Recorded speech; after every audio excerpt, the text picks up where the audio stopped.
नमस्कार, मैं हूं आपके साथ सुनील कुमार शर्मा और आप देख रहे हैं न्यूज जन आवाज। भारतीय न्याय संहिता का उद्देश्य पीड़ित को न्याय दिलाना। जोधपुर ग्रामीण की जिला स्तरीय पुलिस ऑफिसर कॉन्फ्रेंस 2024 का आयोजन। जोधपुर से राजस्थान स्टेट हेड चित्रेश बोहरा की ग्राउंड रिपोर्ट। देश में गत 1 जुलाई से लागू भारतीय न्याय संहिता के तहत जोधपुर ग्रामीण की जिला स्तरीय police officer conference 2024 police line राता नाड़ा स्थित सरदार पटेल सभागार में संपन्न हुई। इसमें नए आपराधिक कानून और पुलिस की चुनौतियों पर चर्चा की गई। बैठक की अध्यक्षता रेंज आईजी विकास कुमार ने की।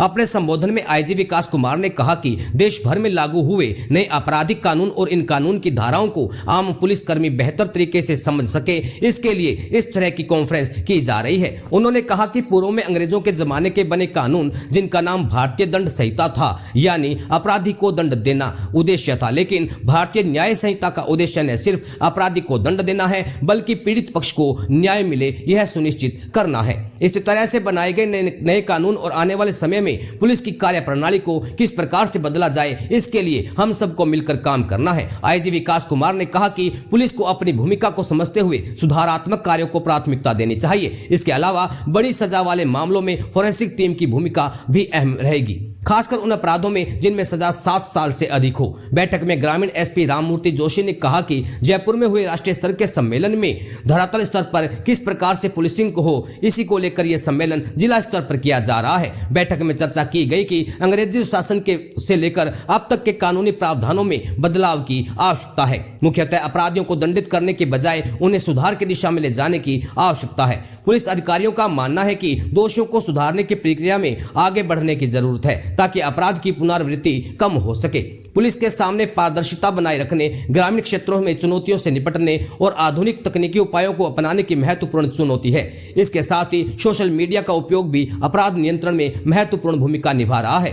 पुलिस अधिकारी सोशल मीडिया के माध्यम से जनता से जुड़े रहने और आपराधिक गतिविधियों की सूचना साझा करने को प्रोत्साहित कर रहे हैं। नवाचार और सुधारात्मक कदम। नवाचार और तकनीकी साक्ष्य के साथ साथ पुलिसिंग में सुधार की दिशा में कई नए कदम उठाए जा रहे हैं। अधिकारियों का मानना है कि समाज में विश्वास और कानून व्यवस्था बनाए रखने के लिए पुलिस को सजग, सतर्क और सुदृढ़ होना आवश्यक है, जिससे पुलिस अधिकारियों को और अधिक दक्षता के साथ कार्य करने का अवसर मिलेगा। साथ ही भविष्य में होने वाले अभियानों में यह कार्य प्रणाली महत्वपूर्ण भूमिका निभाएगी। राजस्थान स्टेट हेड चित्रेश बोहरा की रिपोर्ट के साथ देखते रहिए न्यूज जन आवाज। गोपाल सिंह जी, रघुनाथ जी, यहाँ उपस्थित सभी हमारे सहकर्मी, ये एक बड़ा सुखद अनुभव है जब आप सबों को पैंट कोट सूट टाई में देखना। बहुत कम अवसर मिलते हैं किसी पुलिस महानिरीक्षक को कि जब आप हमारे ऑफिस में आते हो तो यूनिफॉर्म में आते हो, जब हम कभी आते किसी थाने पे जाते हो तब भी आपको यूनिफॉर्म में मिलते हो।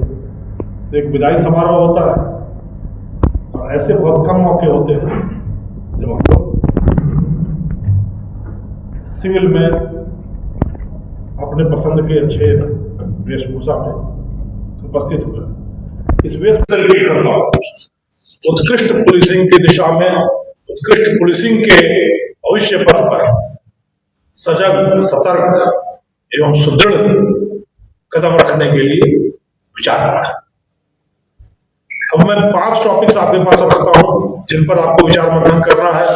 रात में फिर हम लोग डिनर पर बैठेंगे सब लोग,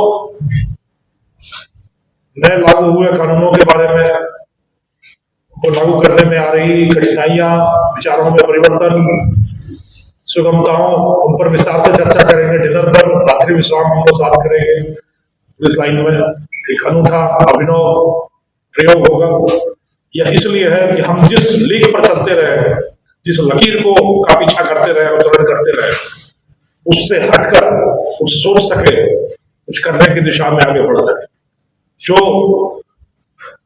प्रभावी हो, कानून सम्मत हो और लोगों को उनकी समस्याओं से निदान दिलाने के दिशा में। 5 टॉपिक्स जो मैं दे रहा हूं, जिन पर आपको सारे प्रेजेंटेशंस के माध्यम से और विचार मंथन के बारे में ध्यान देना है। पहली चीज है नए कानून।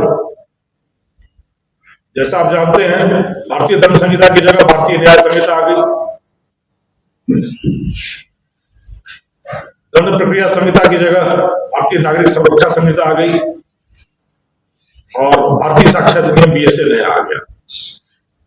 अब इनका क्या उद्देश्य है, क्यों किया गया, क्या करना है क्या नहीं करना, यहां तो आपको दिखाएंगे कि ये सेक्शन खत्म हो गया, इस सेक्शन की जगह ये हो गया, ये प्रावधान चेंज हो गया।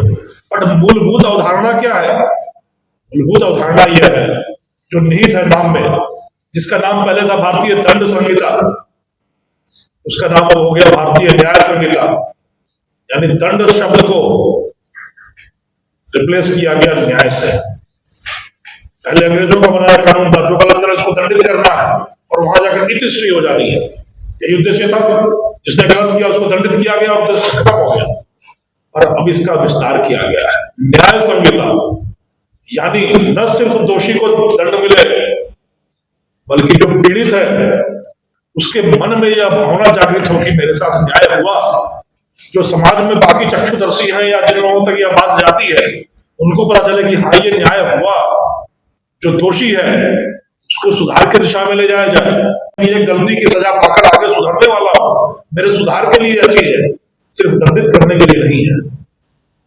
तो जो बेसिक दर्शन है इसका, जो बेसिक फिलॉसफी है, मूलभूत दर्शन है, वह है दंड से न्याय की ओर। न्याय की ओर ले जाने के बाद रास्ते में तीन चीजें आ गई। एक तो ये कि जो पीड़ित है, पीड़ित के प्रति हमको अपना कंसंट्रेशन रखना है, केंद्रीकरण